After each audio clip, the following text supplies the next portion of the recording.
사랑하는 성도 여러분, 하나님의 형상대로 지음받았다고 우리는 그렇게 신앙 고백을 하고 있는데, 여러분들은 충분히 지금까지 이타적인 삶을, 이타행의 삶을 살아오셨는지 질문을 던져드립니다. 목사님, 아침부터 머리 복잡하게 왜 그런 걸 질문을 하십니까? 그렇게 탓하지 마시고 한번 진지하게 생각해 보시기를 바랍니다. 인간은 충분히 이기적이지 않고 이타적인 존재인가? 라고 하는 것이죠. 저는 이 시간 적어도 우리는 여러분 자신이, 나 자신이 신이 아니고 또 신적인 존재가 아니기 때문에 충분하게 다른 사람들을 위한 이타항의 생각과 행동으로 살지는 못하지만, 그래도 우리들이 지향하는 바는 내가 좀 손해를 보더라도 다른 사람에게 이익이 되는 일이라고 한다면, 그게 좋은 일이라고 하는 판단에 선다고 한다면 그런 삶을 선택하고 살아야 되지 않겠느냐. 그걸 위해서 늘 말씀을 듣고 배우고 깨닫는 사람들이 되어야 되고, 또 그런 믿음의 내용으로 살아야 된다고 하는 것을 생각하면서 이 말씀을 드립니다. 시간이 갈수록 각박해지고 이기적인 생각으로 가득 찬 사람들이 많아지는 것이 아니라, 시간이 갈수록 이런 이타향의 삶을 결단하는 사람들이 많아질 것을 그래도 희망하면서 우리들이 살아가야 되지 않겠느냐 하는 그런 생각입니다. 저는 이런 주제의 설교 준비를 하면서 잠깐 쉬는 동안에 어떤 글을, SNS를 통해서 올라온 글을 하나 읽게 되었는데, 그 마음이 참 마음에 걸렸습니다. 유명한 의학 저널 중에 하나인 커런트 생물학이라고 하는 이 저널에 미국의 시카고 대학에서 연구한 연구 결과에 대해서 읽었기 때문에 그렇습니다. 이 시카고 대학의 연구팀이 어린이들 1170명을 대상으로 실험을 하고 또 그 조사 결과를 발표를 했습니다. 어린아이들이 나이가 5살에서 12살 사이, 그야말로 어린이들이죠. 조사 방법은 일명 독재자 게임이라고 하는 그런 이름이 붙어 있습니다. 진행자가 아이들이 가장 좋아하는 스티커 10장을 선택을 하게 했습니다. 그리고 두 번째 요청을 합니다. 네가 받은 스티커 10장을 친구들에게 나누어 주어라. 여러분들은 잘 이해를 하지를 못하겠습니다만은, 요즘 그 아이들이 자기가 정말 좋아하는 스티커를 남에게 줄 수 있겠는가? 절대로 못 줍니다. 줄 수 없게 돼 있어요. 심리적으로. 지가 가장 좋아하는 것이기 때문에 그걸 억지로 주라고 하면 울고불고 난리가 나는 게 요즘 아이들 아닙니까? 연구팀이 얼마나 친구들에게 이 스티커를 나누어 주는가 하는 것을 이제 연구를 했는데, 그 대상이 여러 국가 아이들이었습니다. 미국, 캐나다, 중국, 요르단, 남아공, 터키 이런 그 국가의 어린 아이들이었습니다. 그리고 저들이 본인이 직접 그런 생활을 하든 부모가 하든지 간에 가정의 분위기가 종교적인 가정인가, 종교적이라고 하면 어떤 종교 생활을 하는 가정인가, 이것을 조사를 했습니다. 그랬더니 이 이슬람 종교가 가장 많았습니다. 43%. 그리고 기독교인 가정이 23.9%, 유대교가 2.5%, 불교가 1.6%, 힌두교가 0.4% 등이었습니다. 그리고 이것저것 종교 생활을 하지 아니하는 가정 27.6%였습니다. 나중에 결과 발표를 할 때에는 말하자면은 샘플 수가 가장 적은 유대교, 불교, 힌두교는 다 제외를 하고, 그러다 보니 이슬람교, 기독교, 무종교 이 세 표본 집단을 대상으로 한 내용만 결과 발표를 하게 되었습니다. 이것은 합리적인 일처리라고 보여집니다. 조사 결과가 어떻게 나왔느냐? 종교가 없는 집안의 아이들은 지가 제일 좋아하는 스티커 중에 몇 장을 친구에게 줬느냐 하면 4.1장을 친구에게 준 것으로 평균 수치가 그렇게 나왔습니다. 그리고 무슬림, 이슬람교 집안의 아이들은 3.2장, 그리고 기독교 집안의 아이들은 자기가 제일 좋아하는 스티커 10장 중에 3.3장을 친구들에게 나누어 준 것으로 조사가 되었습니다. 이걸 가지고 이제 제목을 붙이기를 종교가 있는 집안의 아이들보다도 종교가 없는 집안의 아이들이 훨씬 더 이타적이다. 종교가 있는 집안의 아이들이 더 이기적이다라고 하는 그런 조금 선정적인 제목을 붙여가지고 기사가 작성이 되었습니다. 근데 좀 아쉬운 것은 이 연구 결과를 발표하면서 이 연구하는 사람들이 왜 그랬느냐. 무종교 집안의 아이들이 더 이타적이고 종교가 있는 집안의 아이들이 더 이기적 또는 덜 이타적이다라고 하는 그 이유가 뭔지에 대해서는 명확하게 밝히지를 않았기 때문에 좀 아쉬운 면이 있기는 합니다. 지금 70억 인구, 60억 인구라고 그러나요? 약 83% 정도가 이제 종교와 관련되어 있는 생활을 하는 것으로 파악이 되어 있습니다만은 이런 연구 결과가 우리들에게 시사하는 바가 크다고 보여집니다. 또 더 놀라운 것은 이 종교 생활, 신앙 생활을 오래 하면 할수록 덜 이타적이다라고 하는 것입니다. 저는 이 결과를 보면서 깜짝 놀랐어요. 그렇다면 우리 교회가 111년의 역사를 가지고 있는데 이게 우리 교회가 그러면은 더 이기적인 교회라는 그런 공식도 성립될 수가 있겠다 하는 생각 때문에 그렇습니다. 신앙생활, 교회생활, 종교생활을 오래 한 사람일수록 더 이기적이다, 덜 이타적이다 라고 하는 이 학문적인 연구 결과를 우리는 무시할 수가 없겠습니다. 그런 차원에서 처음에 질문을 드렸던 것처럼 우리가 충분히 이타적인 삶을 살아가는 사람들이냐 하는 질문 앞에 우리는 숙연해질 수밖에 없습니다. 내가 지금까지 살아온 그런 모든 삶의 내용들, 태도들이 한 번쯤은 좀 돌아보고 반성해보고 또 수정해야 될 것이 있으면 수정해야 되지 않겠느냐 하는 그런 생각이 드는 것이죠. 이런 말이 있지 않습니까? 내가 나를 모르면 후진국이고 내가 나를 알면 좀 나은 중진국이고 또 내가 남을 알면 그때서야 선진국이다. 이 시사하는 바가 큰 이야기라고 생각을 해봅니다. 말하자면 자기 자신만을 위한 그런 삶을 살아가는 후진적인 삶을 이제는 좀 떨쳐버리고 적어도 중진국 이상 선진국 의식 그런 차원에까지 오르는 사람들이 돼야 되겠다 하는 깨달음입니다. 특히 교회가 그렇죠. 우리 신앙인들이 그렇습니다. 저는 이런 이야기들을 생각하면서 예수님의 말씀을 좀 돌이켜보려고 합니다. 예수님이 비유의 말씀을 30개 정도 사용을 하셨는데 이런 비유들 가운데 소위 말하면 많은 것을 소유하고 있는 부자가 등장하는 비유가 한 3분의 1 정도 됩니다. 그러니까 30개 정도의 비유 가운데 10개 정도가 많은 것을 소유한 부자가 등장을 합니다.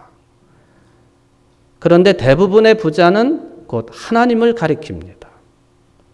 예를 들면 포도원 일꾼의 비유, 또 탕자의 비유, 용서하지 않는 종의 비유, 달란트 비유, 잃은 양의 비유, 이런 비유들이 다 부자가 등장하지만 그 부자는 모두 다가 하나님을 말하고 있는 내용이죠. 그러니까 하나님의 은혜를 그런 부자들에게 비유를 해서 말씀을 전하십니다. 그런데 그렇지 않은 비유도 있어요. 부자가 등장을 하지만 그 부자는 하나님을 비유하는 것이 아니라 바로 인간들을 비유하는 비유입니다. 바로 오늘 본문에 나오고 있는 어리석은 부자 이야기, 그리고 유명한 부자와 나사로 이야기가 바로 그런 비유에 속하겠습니다. 여기에 나오는 부자, 오늘 본문에서도 지적을 합니다마는 뭐라고 부르시고 계시는가? 하나님께서 직접 말씀하신 것으로 예수님이 소개를 하십니다. 어리석은 사람아, 그랬습니다. 어리석은 사람아. 마가복음 12장 41절 이하에 보면은 예수님께서 성전에 들어가 계셨습니다. 그리고는 뭔가를 행하는 사람들을 유심히 바라보고 계세요. 그 뭔가를 행하는 사람들이 뭐를 행했느냐 하면은 옛날 성전에 헌금통이 몇 개가 이렇게 쭉 있어서 용도에 따라서 헌금을 그 통에 다 해야 됩니다. 근데 이 헌금하는 것을 유심히 보고 계셨는데 여러 사람들이 뭐 이 헌금통 저 헌금통에 헌금을 했어요. 그런데 한 과부가 동전 2 랩돈을 헌금통에 집어넣었으니 쨍그렁 하는 소리가 났겠지요. 그 모습을 보시고 제자들에게 말씀하십니다. 내가 진실로 너에게 말한다. 저 가난한 과부가 헌금통에 돈을 넣은 다른 사람보다 더 많이 넣었다. 저들은 모두 풍족한 데서 얼마씩 넣었지만 저 과부는 궁핍한 가운데에서 가진 것을 곧 생활비 모두를 넣었기 때문에 그렇다. 그렇게 말씀을 하십니다. 이 과부의 헌금 모습을 보면은 구약성경 열왕기상 17장에 등장하고 있는 선지자 엘리야와 그리고 엘리야가 찾아간 한 과부의 집에 과부를 생각나게 합니다. 사렙다라고 하는 마을에 엘리야가 갔는데 그 과부의 집을 방문을 했습니다. 그리고는 과부에게 물 한 그릇을 달라 하고 또 빵 한 조각을 달라 합니다. 과부가 대답하기를 우리 집에는 먹을 것이 없습니다. 이제 내가 밖에 나가서 땔감을 주워다가 남아있는 밀가루 조금을 가지고는 그걸 빵을 만들어 가지고 아들과 나하고 나누어 먹고 이제 죽을 참입니다. 이게 사렙다 과부의 말이에요. 근데도 엘리야는 계속해서 그 먹을 것 없는 집안에 책임을 지고 있는 과부에게 빵을 달라 합니다. 사렙다 과부가 빵을 주었어요. 그러면 성경은 그의 집안에 기름병이 밀가루통이 끊어지지 아니하고 기름과 밀가루가 채워졌다. 그렇게 말씀합니다. 바로 예수님이 본 헌금통에 헌금을 한 이 과부의 모습이 사렙다 과부의 모습과 겹쳐지는 것은 우연이 아니겠습니다. 헌금하며 헌금을 한 이 과부가 헌금을 했던 2 랩돈, 오늘날 한국 돈으로 환산을 하면 한 1,000원 정도 된다고 그래요. 1,000원. 근데 그것이 1,000원, 요즘에 뭐 거린들도 1,000원은 줘야지 가거든요. 교회 오는 거린들 많이 오는데 뭐 동전을 주거나 하면 인상을 쓰고 무섭게 해요. 최소 단위가 1,000원이에요. 1,000원. 어느 때는 나도 저렇게 생활해 볼까. 저거 수십 개 교회만 돌아다녀도 저거 하루에 얼마나 저기 건질 수 있나. 뭐 그런 생각도 그냥 우스갯 생각을 해봅니다. 근데 이 과부의 1,000원 정도의 이 돈은 그런 문제가 아니고 그녀의 전 재산이었어요. 한 끼를 때우기에도 부족한 값어치지요. 그런데 이 여인이 이 돈을 왜 하나님께 바쳤을까? 아마도 더 이상 살아갈 기력이 없기 때문에 자기 자신을 한탄하면서 남은 돈을 그저 하나님께 바치고 이제 죽어야 되겠다. 사렙다 과부처럼 똑같은 생각을 했는지 모르겠습니다. 우리가 이 과부가 낸 헌금을 보고는 예수님께서 하신 말씀을 단순하게 과부의 헌금을 칭찬한 말로만 알아들어서는 부족한 해석입니다. 풍족함 속에서도 목숨이 위태로운 과부에게 아무런 도움을 주지 않았던 그 유대사회, 바리새인, 사두개인들, 완고한 마음을 가지고 있는 종교 지도자들, 그런 가르침을 받고 있는 성도들, 유대인들, 저들에게 주시는 경고의 말씀입니다. 사실 예수님의 관심은 얼마나 많은 헌금을 했느냐 그게 아니에요. 어떤 한 율법학자가 예수님께 이런 답변을 하지요. 마음을 다하고 생각을 다하고 힘을 다하여 하나님을 사랑하는 것과 이웃을 내 몸처럼 사랑하는 것이 율법과 선지자 글의 뜻입니다. 아무리 번제물을 화려하게 많은 것을 드리고 희생제물을 피를 바친다 해도 하나님을 사랑하고 이웃을 내 몸처럼 사랑하는 것이 최고의 사랑입니다. 예수님이 대답하시고 칭찬하시기를 너는 하나님의 나라에서 멀리 있지 않다. 너야말로 하나님의 나라에 가까이 있는 사람이다. 율법학자의 답변을 들으시고 그런 말씀을 하셨습니다. 구약성경 미가서 6장 8절을 보면 사람아 주께서 선한 것이 무엇임을 내게 보이셨나니 여호와께서 내게 구하시는 것은 오직 정의를 행하며 인자를 사랑하며 겸손하게 내 하나님과 함께 행하는 것이 아니냐? 하나님 사랑, 이웃 사랑을 말한 율법학자에게 네가 하나님의 나라에서 멀지 않다 하신 말씀, 내 하나님과 함께 행하는 것 같은 차원의 말씀입니다. 이 말씀을 예수님께서는 마태복음 23장 23절에서 사두개인들과 바리새인들에게 경고성으로 하신 말씀입니다.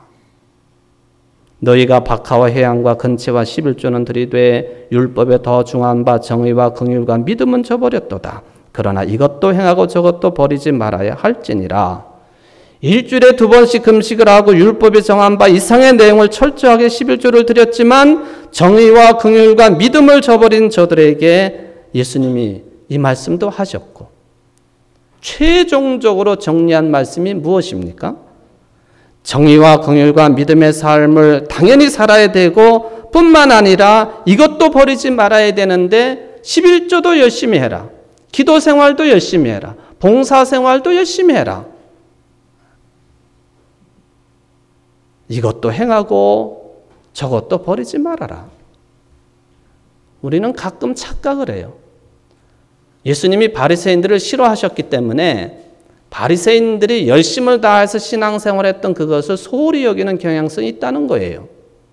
열심히 헌금하고 11조 생활하고 봉사하고 헌신하고 이웃을 돕는 생활들, 열심히 기도하는 생활, 이건 안 해도 정의롭고 긍휼에 차고 넘치고 또 소위 말하는 말로만 하는 믿음만 잘 지키면 될 것이다 라는 그런 착각에 빠져 있다는 것이죠. 우연히 본 TV 프로그램 일부입니다만 얼마 전에 네팔에 큰 지진이 있었잖아요. 네팔의 억만장자가 지진으로 어려움을 겪고 있는 산 골짜기의 네팔 사람들에게 자기가 억만장자이기 때문에 집을 수백 채씩 지어줍니다. 완전한 형태의 집은 아니겠지만 근데 그 억만장자가 인터뷰를 하면서 진심으로 하는 말이에요. 돈을 내는 것이 가장 쉬운 일입니다. 저는 맞는 말이라고 생각합니다. 오늘 비유해 보면 어리석은 부자가 나오지 않습니까? 어느 해 아주 풍년이 들었어요. 그게 큰 기쁨이죠. 그런데 사람 마음이 간사해가지고는 큰 풍년이 들었는데 그것에 만족하지 아니하고 걱정이 들었습니다. 내가 곡식 쌓아둘 곳이 없으니 어찌할까? 내가 내 영혼에게 이르되 영혼아 여러 해 쓸 물건을 많이 쌓아두었으니 평안히 쉬고 먹고 마시고 즐거워하자 하리라. 하나님이 그 부자에게 이렇게 말씀하십니다. 어리석은 자여, 오늘 밤에 내 영혼을 도로 찾으리니 그러면 네 준비한 것이 누구의 것이 되겠느냐? 분명히 예수님은 이 비유를 통해서 부자가 된 그 사람을 악하다, 나쁘다 그렇게 말하지는 않으셨습니다. 단지 어리석은 자요 그렇게 말씀을 하십니다. 그리고는 마지막 정리를 하십니다. 자기를 위하여 재물을 쌓아두고 하나님께 대하여 부여하지 못한 자가 이와 같으니라. 자기 자신만을 위하여 자기 자식만을 위하여 재물을 쌓아두고 하나님께 나아가지 못하고 하나님께 마음을 두지 못하고 하나님께 대하여 부여하지 못한 자는 누구냐? 어리석은 자들이다. 그 말씀입니다. 왜 이런 말씀을 하셨는지, 어떤 사람이 와가지고 유산 상속 문제를 해결해 달라고 하니까 예수님이 이 비유를 들어주신 거죠. 뭔 뜻입니까? 사람의 생명이 무엇을 많이 가졌느냐? 소유에 넉넉한 데 있지 않다고 하는 그 진리의 말씀을 주신 거예요. 생명 그 자체와 소유의 관계를 혼동하지 말라 하는 주제의 말씀이 되겠죠. 여러분 아직도 뭐 많이 가지고 있어야만이 행복하다 하는 그런 고정관념에 사로잡혀 있습니까? 우리의 정치, 경제, 문화 모든 것이 다 이런 것에 빠져 있죠. 주님 말씀하십니다. 어리석은 생각이다. 물론 우리 교회가, 기독교가 이런 말할 자격은 없어요. 오히려 많이 가져야만이 그게 복이라고 하는 그런 선포를 계속해서 한국의 교회가 했기 때문에 그렇습니다. 마치 폭식증 환자나 충동금에 중독증에 걸린 사람들과 비슷한데 그를 잘했다고 우리 기독교는 칭찬을 하지 않았습니까? 그런데 갈수록 더 불안합니다. 많은 것을 소유했는데 이걸 어떻게 관리할 것이냐, 그것 때문에 더 불안해요. 오늘 어리석은 부자가 그랬습니다. 여러분, 우리 사람은 아무것도 소유할 수 없는 존재 아닙니까? 생명이 여러분의 것이 아니고 하나님의 것이라고 하는 그런 말씀 아닙니까? 이 시대가 소유로 무엇을 많이 가진 것으로 생명을 확인하라고 하는 그런 삶을 강요하고 그렇게 유혹을 하는 어리석은 부자와 같은 사람들이 되라고 요청을 합니다마는 그런 삶으로 그저 만족하시렵니까? 아니면은 하나님께 부유한 삶으로 하나님께 마음을 향하는 방향 전환을 이루시겠습니까? 우리는 적어도 더 늙기 전에 바르게 선택하는 하나님의 자녀들이 되어야 된다고 저는 생각을 합니다. 지난 주간에 우리 노인복지센터에서 또 선교복지위원회에서 어르신들을 모시고 잔치를 했습니다.